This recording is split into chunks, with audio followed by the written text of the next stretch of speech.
प्रकाश की विशेषताएं या प्रकाश के गुणधर्म। देखो बच्चों, प्रकाश के कई सारे गुणधर्म या कई सारी विशेषताएं हम लोग पढ़ चुके, डिस्कस भी हो चुका। प्रकाश की विशेषताएं, प्रॉपर्टीज ऑफ लाइट, समझा चुके। यहाँ ध्यान दीजिए। हाँ, आज शिवांशु प्रकाश की विशेषताओं में सबसे पहली विशेषता बताए थे कि प्रकाश प्रकाशीय ऊर्जा का संक्षिप्त नाम है। प्रकाश को संक्षिप्त रूप में प्रकाशीय ऊर्जा कहते हैं, वैसे प्रकाश का पूरा नाम प्रकाशीय ऊर्जा है। और जब प्रकाश प्रकाशीय ऊर्जा का संक्षिप्त रूप या शॉर्ट फॉर्म है या शॉर्ट रूप है, तो इसकी परिभाषा भी हमने आपको एक्सप्लेन किया था कि वह ऊर्जा जो वस्तुओं को देखने में सहायक हो किंतु स्वयं ना दिखाई दे, उसे ही हम प्रकाशीय ऊर्जा या स्क्वायर जी प्रकाश कहते हैं। ठीक है, जो ऊर्जा स्वयं ना दिखाई दे किंतु अन्य वस्तुओं को जिस ऊर्जा की उपस्थिति में देखा जा सके या जो ऊर्जा वस्तुओं को देखने में सहायक हो, वही प्रकाशीय ऊर्जा या प्रकाश कहलाती है। फिर आपको बताए थे बेटा कि प्रकाश जिस पथ से चलता है, प्रकाश द्वारा तय पथ प्रकाश की किरण कहलाती है। ये सब लोग चीजें हम लोग 2-3 दिन से पढ़ रहे हैं और आपको बकायदा प्रयोग प्रैक्टिकल के द्वारा समझाए थे कि प्रकाश सदैव सीधी रेखा में चलता है। इसको प्रैक्टिकली प्रूव करा के समझाए थे। और बच्चों, प्रकाश का संचरण निर्वात में हो सकता है। जैसा कि आप जान रहे हो, बताए हुए हैं कि बल्ब के भीतर निर्वात होती है, लेकिन बल्ब से प्रकाश बाहर आता है। या वायुमंडल के बहुत ऊपर जहाँ सूर्य है वहाँ निर्वात है, लेकिन वहाँ से प्रकाश आता है वायुमंडल में, फिर उसके बाद पृथ्वी तल तक। तो बच्चों, प्रकाश का संचरण निर्वात में भी होता है, प्रकाश का संचरण माध्यम में भी होता है, और प्रकाश बहुत तेज चलने वाली वस्तु या कारक है। दुनिया में इससे तेज गति किसी की नहीं होती। प्रकाश की वेलोसिटी या वेग 3 × 10⁸ मीटर पर सेकंड, ऐसा हम बताए हुए हैं आपको। और बच्चों, प्रकाश की चाल निर्वात या वायु में अधिकतम देखी गई है, लेकिन और माध्यमों में, जल में, तेल में, कांच में, इन सब में जो है प्रकाश की चाल घटने लगती है, कम प्राप्त होती है। और आपको बताए हैं कि प्रकाश में द्वितीय प्रकृति होती है, तरंग भी है और ये पदार्थ भी है, द्रव्यमान कण भी है। और भी समझाए हैं प्रकाश के गुणों में कि प्रकाश विद्युत चुंबकीय तरंग है, अर्थात बिना माध्यम के संचरित होने वाली तरंग है। और इसमें अनुप्रस्थ तरंगों का भी गुण होता है। आपको बताए थे, हाइगेंस ने प्रूव किया था कि प्रकाश में ध्रुवण की घटना होती है, अर्थात प्रकाश अनुप्रस्थ तरंग है। और बच्चों, फिर उसके बाद प्रकाश के कुछ ऐसे गुण बताना शुरू किए थे जो आप छोटी कक्षाओं में पढ़े हैं। जैसे एक गुण आपको कल की क्लास में समझाए थे, याद करिए, कि प्रकाश में परावर्तन की घटना होती है। प्रकाश किसी चिकने तल पर टकराता है तो टकराकर वापस लौट जाता है, प्रकाश में परावर्तन की घटना होती है। और अगर कोई खुरदुरा तल हो, जिगजैग लेयर, टेढ़ा मेढ़ा, तो प्रकाश की किरणें जब खुरदुरे तल पर टकराती हैं तो टकराकर बिखर जाते, छिटक जाती हैं। और आपको यह तक समझाए थे। उसके बाद के गुणों में देखिए जरा कि प्रकाश की किरणें एक माध्यम से दूसरे माध्यम, मैंने बताया कि बहुत सारे गुणों के साथ साथ जो कि आप प्रैक्टिकली जान रहे हो, प्रकाश में कौन सा गुण होता है? परावर्तन का गुण, अभी बताया आपको। फिर प्रकाश में रुक्ष परावर्तन, माने खुरदुरे तल से टकरा कर बिखर जाने का गुण होता है। प्रकाश में अपवर्तन का गुण होता है। कौन सा गुण बेटा? अपवर्तन का मतलब है कि जैसे यहाँ जो है अभी पूरे कमरे में हवा भरी है, बीच में पार्टीशन कर दे, दीवार डाल दे और दीवार के इस तरफ हवा रहने दें और उधर जल भर दें। यहाँ बल्ब लगाएं, बल्ब से प्रकाश निकले और प्रकाश ऐसे ऐसे जा रहा हो, तो ये हवा में ऐसे ऐसे जा रहा है, इसका रास्ता यही है। तो जल में भी ऐसे ऐसे चले जाना चाहिए, लेकिन साइंटिस्टों ने प्रयोग करके देखा और दिखाया है कि जैसे ही प्रकाश ऐसे हवा में जाते हुए जल में जैसे एंट्री करेगा, उसका रास्ता डैमेज हो जाएगा। वो तो ऐसे भागने लगेगा या तो ऐसे, माने अपने मार्ग से विचलित हो जाएगा, इधर उधर हो जाएगा। तो जब प्रकाश की किरणें, हालांकि ये सारी घटनाएं आगे अभी अलग अलग लेसनों में डीप में पढ़ने को मिलेगी, यहाँ प्रकाश के गुण बता रहे हैं, तो इन घटनाओं का केवल थोड़ा सा नाम लेना है हमें। तो प्रकाश जब एक माध्यम से दूसरे माध्यम में जाता है तो अपने मार्ग से विचलित हो जाता है, यही घटना प्रकाश का अपवर्तन होती है। तुम्हारे प्रकाश में अपवर्तन का गुण पाया जाता है। फिर उसके बाद प्रकाश में विवर्तन का गुण होता है। विवर्तन का गुण क्या है बेटा? कि जैसे कोई तीर का किनारा हो, जैसे सुई की नोक हो, है? या ब्लेड के ऊपरी छोर हो, अगर जो है वहां से प्रकाश, जैसे मान लो सुई की नोक है, बड़ी सी सुई है, ये ऊपर नोक है और चाचा प्रकाश है, ये जा रहे हैं, तो जैसे ये जो है तिरछे किनारे से गुजरेंगे तो थोड़ा सा ये झुक कर चलने लगते हैं। मतलब ऐसा समझो कि चौकाहा किनारा रहा, प्रकाश चौटाई या लंगड़ा चलेगा ना। तो जब जो है प्रकाश किसी तिरछे किनारों से होकर गुजरता है तो वो आंशिक रूप से मुड़ जाता है, माने थोड़ा सा मुड़ जाता है, थोड़ा सा। तो प्रकाश जब जो है किसी तिरछे किनारों से होकर गुजरता है तो आंशिक रूप से मुड़ जाता है। देखो ऐसे जा रहा था, मुड़ गया। इस घटना को प्रकाश में विवर्तन, डिफ्रैक्शन ऑफ लाइट कहते हैं। प्रकाश की किरणों का तिरछे किनारों से होकर गुजरना और आंशिक रूप से मुड़ जाना, तो इसी घटना को हम क्या कहते हैं बेटा? डिफ्रैक्शन ऑफ लाइट, प्रकाश में विवर्तन। फिर प्रकाश में वर्ण विक्षेपण की घटना होती है। ये सब घटनाएं आगे मिलेंगी लेसन में, बस यहाँ केवल इंट्रोडक्शन बताना है। तो जान लीजिए जरा, थोड़ा थोड़ा घटनाओं को समझाते भी जा रहे हैं। जैसे कोई प्रिज्म हो, कांच का टुकड़ा हो, और एक तरफ प्रकाश मारो और दूसरी तरफ झांको, तो देखोगे आप 7 रंग की किरणें दिखाई देंगी। जैसे कभी बारिश वारिश का मौसम रहे तो बादल में 7 रंग की इंद्रधनुष बन जाती है, तो श्वेत प्रकाश 7 रंग के प्रकाश में डिवाइड हो जाता है। तो जब श्वेत प्रकाश किसी प्रिज्म से होकर गुजरता है तो अपने अवयवी रंग की किरणों में विभक्त हो जाता है। 7 रंग की किरणें विब्योर VIBGYOR प्राप्त होती है। यह घटना वर्ण विक्षेपण होती है। बस यह घटना बतानी है कि प्रकाश में वर्ण विक्षेपण होता है। घटना का थोड़ा सा परिचय करा दे रहे हैं, हम आपको समझाते चल रहे हैं। तो प्रकाश में क्या होता है? ऐसा वर्ण विक्षेपण होता है, ध्यान देते रहना। प्रकाश में व्यतिकरण होता है। अब देखो कुछ ऐसे नाम मिलेंगे जो आपने अभी तक नहीं पढ़ा है। प्रकाश में व्यतिकरण क्या है? व्यतिकरण मतलब इंटरफेरेंस ऑफ लाइट, आपको पढ़ाएंगे यहीं पर। साइंटिस्ट सर थॉमस यंग की खोज है ये। क्या है, इसे हल्का सा जान लीजिए।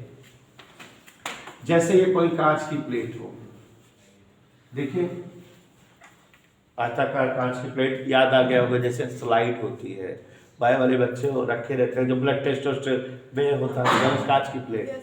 अब बेटा कोई आलपिड ले लो, सुई, अब बिचवा में से खोचा कि होल हो जाए, ऐसा सोच करके, मतलब हम जो है इसमें छिद्र करना चाहे सुई या पिन से तो होगा नहीं होगा, लेकिन एक स्क्रैच पड़ जाएगी बीच में, ठीक। वो जो स्क्रैच पड़ गई, हम ये मान लेते हैं कि ये होल हो गया है, छिद्र हो गया है, लेकिन छिद्र इतना पतला या बारीक हुआ है कि जो हमको खुली आंखों से दिख नहीं रहा है। इसका व्यास माइक्रोन या एंगस्ट्रॉम में है, माने छिद्र जो बना है आर पार हो गया है छिद्र, लेकिन इतना कम व्यास का है कि हम इसको देख नहीं पा रहे हैं। इसे रेखा छिद्र कहते हैं। जो हमने कांच की प्लेट पर खुरच के बनाया, इसे क्या कहते हैं बेटा? ठीक है, कांच की कोई प्लेट थी, उस पर हम सुई या पिन से खुरच दिए, स्क्रैच पड़ गई, हमारे रेखा छिद्र बन गया। अब 2 गदेला को बुलाए। हाउ मेनी गदेला? तो 2 गदेला बुलाए, एक गदेले को 3 सेल वाली टार्च दे दे, 3 सेल वाली टार्च दे दे और कह दे बेटा प्रकाश मारो इसी पे। तो वो टार्च का प्रकाश निशाना लगा कि रेखा छिद्र पे मारे तो प्रकाश के तरंग ऐसे ऐसे ऐसे ऐसे इस छिद्र से होकर गुजरेगी कि नहीं? 3 सेल वाला टार्च है कि नहीं? और एक लड़का जो है और ज्यादा पावरफुल टार्च ले ले, 10 सेल वाली टार्च, और वो बगली खड़ा हो जाए, कह दे वो प्रकाश मारे पे, तो यह जो होगा प्रकाश मारा एक तीव्रता ज्यादा रहे कि ना? अब देखो जरा हमने क्या कर दिया आपके सामने, ये एक रेखा छिद्र है और इस पर हम क्या गिरवा रहे हैं? प्रकाश आपतित करवा रहे हैं। दोनों प्रकाश की खासियत क्या है? दोनों प्रकाश भिन्न भिन्न तीव्रता के हैं। एक 3 सेल वाली टार्च का है, माने दोनों अलग अलग तीव्रता है कि नहीं? दोनों प्रकाश यहाँ रेखा छिद्र से होकर गुजरेंगे, बाहर निकलेंगे। तो साइंटिस्टों ने देखा है, खासतौर से जो है उनेसा और सर थॉमस यंग वगैरह देखे थे कि जब यहाँ प्रकाश जो बाहर निकलता है वो कुछ जगह बहुत तेज चमकता रहता है और कुछ जगह अंधेरा रहता है। माने इस परिणामी प्रकाश की, माने दोनों के मिक्स होने के बाद बने प्रकाश की तीव्रता कुछ जगह अधिकतम होती है और कुछ जगह न्यूनतम, कुछ जगह अधिकतम, कुछ जगह न्यूनतम। ठीक है, माने कुछ जगह उजाला दिखता है, कुछ जगह अंधेरा, जो परिणामी दोनों प्रकाश मिल के बाहर आता है जब। ठीक है, अभी ये दोनों अलग अलग है, छिद्र से गुजरेंगे तो मिक्स हो गए। मिक्स प्रकाश की खासियत क्या हो गई बेटा? कुछ बिंदुओं पर परिणामी प्रकाश की तीव्रता बढ़ी हुई प्राप्त हुई और कुछ बिंदुओं पर घटी हुई प्राप्त हुई। यही घटना प्रकाश में व्यतिकरण कहलाती है। देखो एक चैप्टर पूरा पढ़ना है प्रकाश में व्यतिकरण, वहां बहुत डीप में समझेंगे, यहाँ बस नाम ही नहीं जानो, थोड़ा सा दिमाग में आइडिया बन गया व्यतिकरण क्या होता है। तो जब 2 भिन्न भिन्न तीव्रता की प्रकाश तरंगे, जब 2 भिन्न भिन्न तीव्रता की प्रकाश तरंगे किसी रेखा छिद्र से होकर गुजरते हैं तो परिणामी प्रकाश की तीव्रता कुछ बिंदुओं पर अधिकतम हो जाती है और कुछ बिंदुओं पर परिणामी प्रकाश की तीव्रता न्यूनतम हो जाती है। यही घटना प्रकाश में क्या कहलाती है बेटा? इधर क्लियर याद रहेगा कि नहीं बेटा? तो ये जो है हमारा प्रकाश में व्यतिकरण की घटना हो गई। क्लियर समझ आया बेटा? तो अब जो है प्रकाश में ये व्यतिकरण हो गया।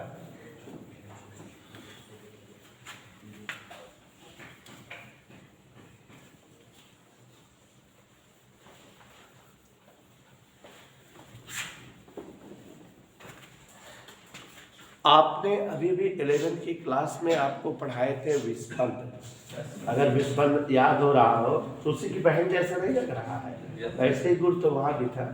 तो ऐसे ही बेटा प्रकाश में ध्रुवण की घटना होती है।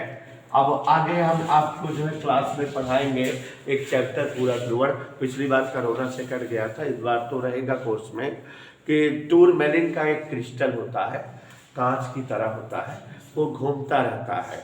तो अगर एक टूरमैलिन पर प्रकाश आपतित कराओ तो दूसरे पर पड़ता है, दूसरा भी चमकता है। लेकिन अगर पहले वाले को घुमा दो तो दूसरे पर नहीं पड़ता, प्रकाश दूसरा नहीं चमकता। माने प्रकाश में ध्रुवण की घटना होती है। इसे केवल 60 में इतना जानो। प्रकाश में क्या होता है बेटा? पोलराइजेशन। फिर उसके बाद बेटा प्रकाश में प्रकीर्णन की घटना होती है। ये घटना आप पढ़े हुए हैं। इस घटना का दैनिक जीवन में हमारे बड़ा इस्तेमाल है। हालांकि एक चैप्टर पढ़ाऊंगा प्रिज्म, तो उसमें प्रकीर्णन अच्छे से समझाऊंगा। अभी उनेसा जी समझ लीजिए प्रकीर्णन क्या है। देखो हमारे जो वायुमंडल है, अंतरिक्ष है, एनवायरमेंट है, तो वहाँ धूल धुआं के बहुत सारे छोटे छोटे कण हैं, ऐसे धूल, धुआं, गर्दा, माटी के बहुत सारे वायुमंडल में कण है कि नहीं, छोटे छोटे सूक्ष्म। और प्रकाश चाचा ऊपर से चला होता है। तो जब प्रकाश की किरणें इन धूल, धुआं आदि सूक्ष्म कणों पर आपतित होती है तो इनकी खासियत क्या होती है जान लीजिए। जब प्रकाश की किरणें धूल, धुआं आदि सूक्ष्म कणों पर आपतित होती है तो ये सूक्ष्म कण इस प्रकाश को अवशोषित कर लेते हैं, खा लेते हैं, सोख लेते हैं। और ये धूल आदि के कण बहुत छोटे होते हैं तो जो है जहां भी रहते हैं वहां घूमते रहते हैं। क्या होते रहते हैं? घूमते रहते हैं, गतिशील रहते हैं। तो अब अगर होता क्या है कि जैसे ये प्रकाश की किरण इस धूल के कण पर पड़ी, इस धूल के कण ने इस प्रकाश को क्या कर लिया? अवशोषित कर लिया, अब्जॉर्ब कर लिया। लेकिन ये इधर अवशोषित किया, घूम रहा है तो घूमा और इस तरफ निकाल दिया, जिधर घूमा उधर ही निकाल दिया। ऐसे ये वाला भी अवशोषित किया, इधर वाले प्रकाश को निकाल इधर दिया, इसमें निकाल इधर दिया। तो आप प्रकाश इधर रहा था, जो दिखता आपको इधर है, ठीक है।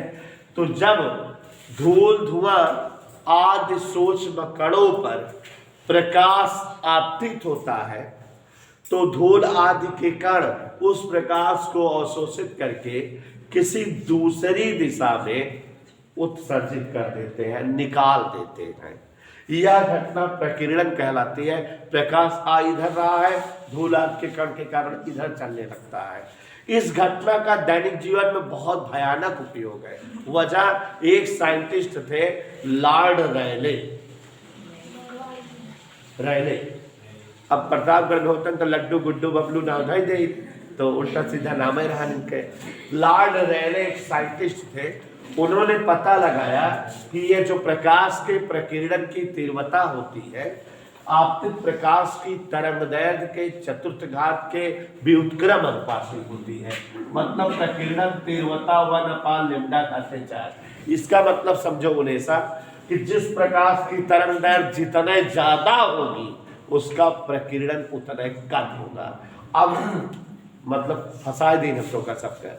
माने जब हम धूल के कण पे प्रकाश आपतित बाहर कड़वा घूम के दूसरी कहती उगुल है प्रकाश, लेकिन बतावत का वही कि जौने प्रकाश की तरंगदैर्घ्य ज्यादा ओके प्रकीर्णन कम, और जौने प्रकाश के तरंगदैर्घ्य कम ओके प्रकीर्णन उल्टा होता है कि नहीं? ऐसी का होता समझा कि जब प्रकाश कण अवशोषित करे तो जौन जौन है प्रकाश के तरंगदैर्घ्य ज्यादा रहे वो गुलबेद करे, वो हमेशा कम तरंगदैर्घ्य वाला प्रकाश निकाले, उत्सर्जित करे, प्रकीर्णित करे।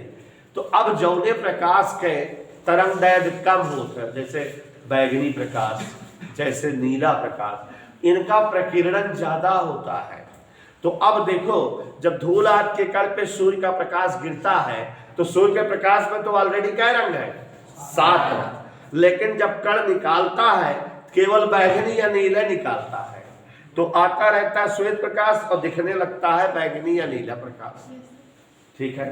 तो इसका हमारे दैनिक जीवन में यूज बहुत ज्यादा है।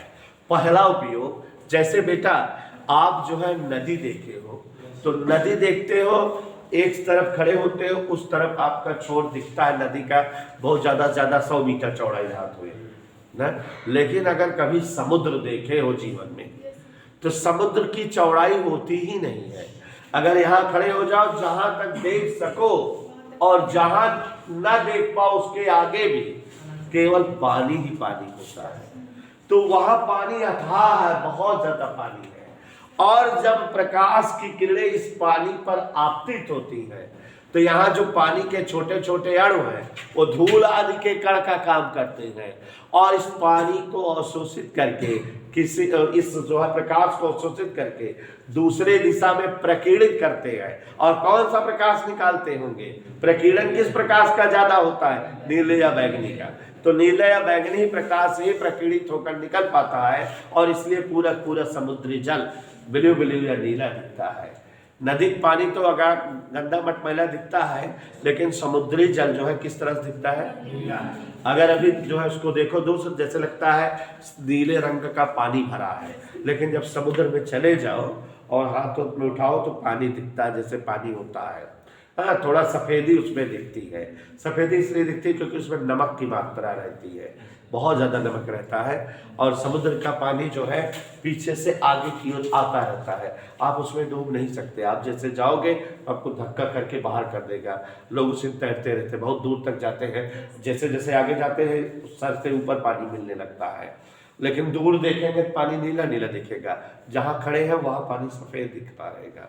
तो ये जो है समुद्र नीला दिखता है। इसको आपके भारत के एक प्रसिद्ध वैज्ञानिक थे चंद्रशेखर वेंकट रमन, सीवी रमन, वो जो है एक बार विदेश जा रहे थे तो समुद्री जहाज पर खड़े थे तो देखे पानी नीला क्यों है, और फिर उसके ऊपर उन्होंने अध्ययन किया, रमन प्रभाव एक घटना खोजी। आपको बताना चाहूँगा कि he was the physics scientist, बहुत ही विज्ञान के वैज्ञानिक थे और दुनिया में सबसे पहले भारत में नोबेल पुरस्कार उन्हें ही प्राप्त हुआ है विज्ञान के क्षेत्र में, और फिजिक्स में मिला था। तो चंद्रशेखर वेंकट रमन ने रमन प्रभाव की खोज की थी। रमन प्रभाव क्या है? सूर्य के प्रकाश के कारण जल का नीला दिखना, इसी को रमन प्रभाव कहते हैं। होता क्यों है? अभी बताए, प्रकीर्णन की घटना कारण। ऐसे हमारा आसमान, वास्तव में आसमान का कोई रंग नहीं है। क्या वहाँ कोई रंग से पेंट के ऊपर बात है कि हमका आसमान के कलर दिखाए? देयर इज नो एनी रंग ऑफ आसमान। लेकिन जब चाचा सूरज का प्रकाश आता है तो रास्ते में कौन कण मिलते हैं? धूल आदि के कण। तो वे धूल आदि के कण उस प्रकाश को क्या कर देते हैं? प्रकीर्णित। कौन सा प्रकाश ज्यादा फेंकते हैं? नीला या बैगनी। तो मैं नीला बैगनी प्रकाश फेंका बाटे आसमान में, तो जैसे हमका नीला बैगनी रंग के छत दिखाते हैं, माने हमको आसमान नीले रंग का दिखता है। तो वो इसी प्रकीर्णन की घटना के कारण होता है। तो देखो बेटा, हम कुछ पढ़ाते हैं तो अगल बगल की चीजें थोड़ा सा समझा देते हैं आपकी नॉलेज बढ़ाने के लिए। तो बात समझ में आ रही है? तो सुस्मी, प्रकाश में कौन सी घटना होती है बेटा? प्रकीर्णन की। देख रही हो प्रकाश की कितनी घटनाएं बता दिए। दीज आर द विशेषता प्रकाश। प्रकाश की बहुत सारी विशेषताएं हैं। तो प्रकाश में व्यतिकरण हो गया, प्रकाश में ध्रुवण हो गया, प्रकाश में प्रकीर्णन हो गया, प्रकाश में डॉपलर प्रभाव।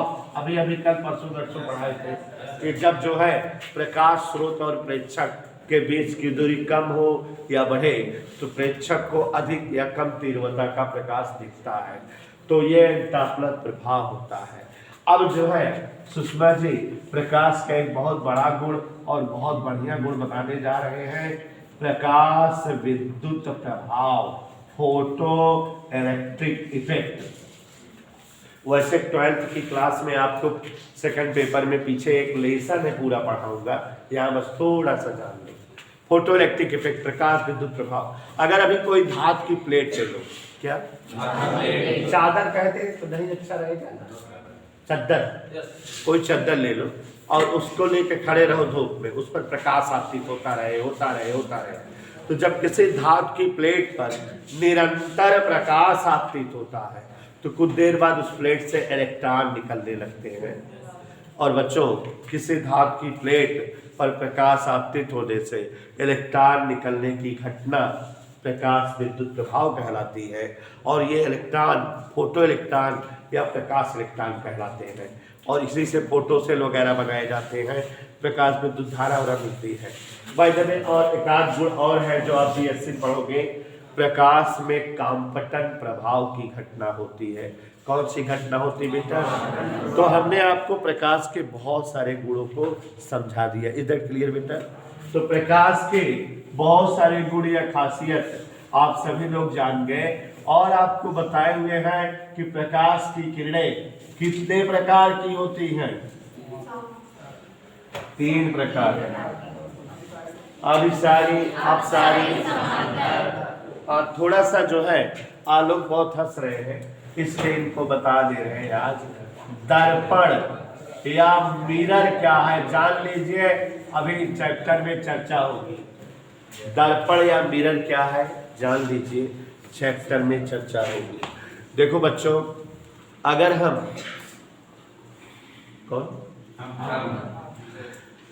कांच का कोई एक खोखला गोला ले लें। कैसा गोला बेटा? कांच का एक गोले का कल्पना करें जो भीतर से कैसा हो, खोखला हो। भरतू गोला भी ले सकते हैं, पक्का। ठोस गोला मत लेना, नहीं दूसरी चीज बन जाएगी, खोखला गोला, ठीक है। अभी एक बात बताएंगे, ध्यान समझना। कांच का अगर कोई खोखला गोला हो, माने भीतर से खोखला हो, पूरा कांच का गोला, ठीक, उसको तोड़ दो तो बहुत सारे टुकड़े मिलेंगे। कोई एक टुकड़ा ले लो, माने खोखले गोलीय कांच का कोई एक टुकड़ा ले लो, छोटा या बड़ा कोई, और उस टुकड़े में दो तरफ के फेस होंगे, पृष्ठ, एक इधर एक इधर। किसी एक तरफ मर्क्यूरिक ऑक्साइड माने पारे के लाल ऑक्साइड का लेप लगा दो। नहीं दर्पण, ये क्या बन जाएगा? दर्पण। तो अब समझो जरा, उन जो है सुष्मिता जी, कंपटीशन की बात यहाँ पर, अगर जो है कांच का कोई खोखला गोला हो, उसका कोई एक टुकड़ा जिसका कोई एक पृष्ठ पारे के लाल ऑक्साइड से कलई किया गया हो या कोटेड हो, तो इसे ही हम दर्पण कहते हैं। लेकिन अगर कांच के खोखले गोले की बजाय कांच का ठोस गोला हो, माने भीतर से भी कांच हो, उसका कोई छोटा टुकड़ा लो तो वो लेंस होता है। तो ठोस गोले से लेंस बनते हैं और खोखले गोले से इज द डिफरेंस, ठीक है। कॉम्पिटिटिव बात। तो बेटा कांच का कोई एक खोखला गोला का कुशी टुकड़े का एक पृष्ठ यदि पारे के लाल ऑक्साइड से, मर्क्यूरिक ऑक्साइड से कलई किया हो, कोटेड हो, तो उसे ही हम दर्पण कहते हैं। हालांकि अभी आगे हम आपको परावर्तन वगैरह पढ़ा दें तो बताते हैं कि दर्पण हम लोगों को 3 प्रकार के पढ़ने हैं। परावर्तक पृष्ठ की आकृति या रूपरेखा के आधार पर दर्पण जो है 3 तरह से होते हैं, समतल, अवतल, उत्तल, ठीक है। तो अभी पढ़ते हैं दर्पण के बारे में। परिभाषा समझ गए? अब बच्चों थोड़ा सा और जान लीजिए उनेसा जी, ये सब चीजें आगे यूज होंगी चैप्टर में, इसलिए बता दे रहे हैं। प्रतिबिंब,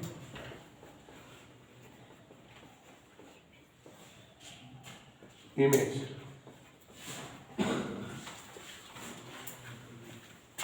प्रतिधन बिंब, न क्यों माने बिंब का उल्टा, मतलब वस्तु का जो परछाई।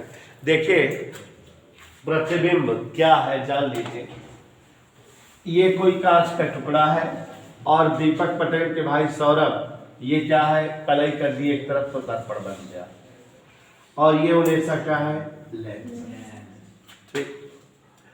किसी दर्पण के सामने अगर कोई वस्तु रखते या लेंस के सामने कोई वस्तु रखते, तो इस दर्पण या लेंस के द्वारा वस्तु का जो प्रतिरूप दिखे, माने जो फोटो दिखे, उसी को क्या कहते हैं, प्रतिबिंब। माने आम बोलचाल की भाषा में हम फर्जी परिभाषा बना सकते हैं।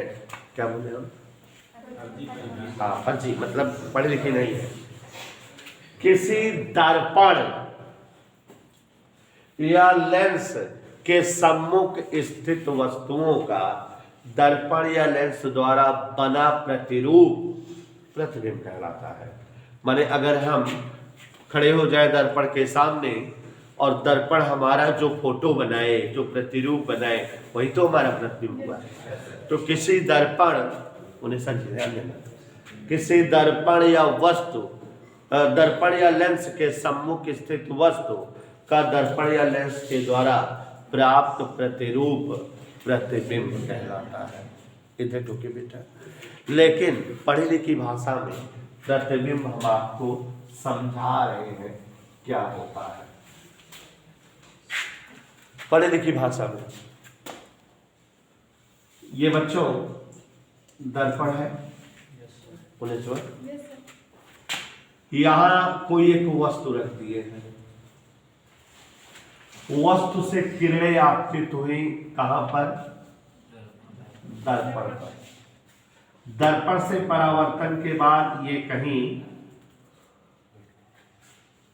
मिलेंगी, जहां मिलेंगे वही वस्तु का प्रतिबिंब बनेगा। ठीक है। कभी कभी क्या होता है कि अगर वस्तु से दर्पण पर किरणें आपतित हो, वो पीछे बढ़ाए जाने पर मिलती हैं, तो भी यहाँ प्रतिबिंब बनता है। अब परिभाषा बना रहे हैं हम, आप लोग सुनिए, ध्यान से देखिए।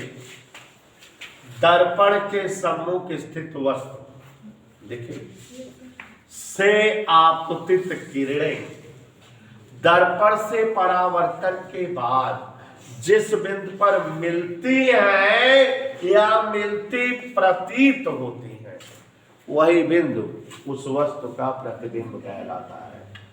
नहीं समझे? दर्पण के सम्मुख, ये फिजिक्स की परिभाषा देता है, स्थित वस्तु से आपतित किरणें परावर्तन के बाद जिस बिंदु पर मिलती है या मिलती प्रतीत होती है, वही बिंदु दी गई वस्तु का क्या होता है? प्रतिबिंब।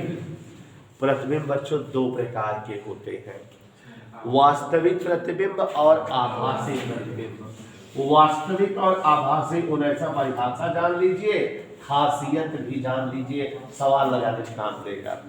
चैप्टर में आगे लिखाते हैं, देखो, जब किसी वस्तु से आपतित किरणें परावर्तन के बाद किसी बिंदु पर मिलती हैं, तो वह वस्तु का वास्तविक प्रतिबिंब होता है, और जब किसी बिंदु पर मिलती प्रतीत होती है, तो वह वस्तु का आभासी प्रतिबिंब होता है।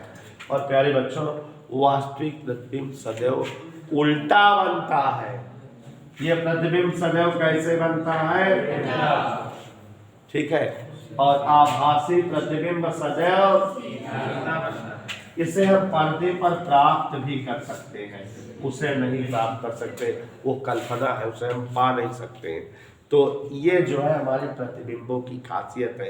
9th में प्रतिबिंब पढ़े हो, लेकिन इस तरह से डीप में नहीं समझे होगे, तो समझा रहा हूँ, समझिए कि प्रतिबिंब क्या है, कितने प्रकार के होते हैं, क्या क्या विषय। अगर कोई कह दे कि एक दर्पण के द्वारा एक वस्तु का उल्टा प्रतिबिंब बन रहा है, इसका मतलब वो वास्तविक प्रतिबिंब है।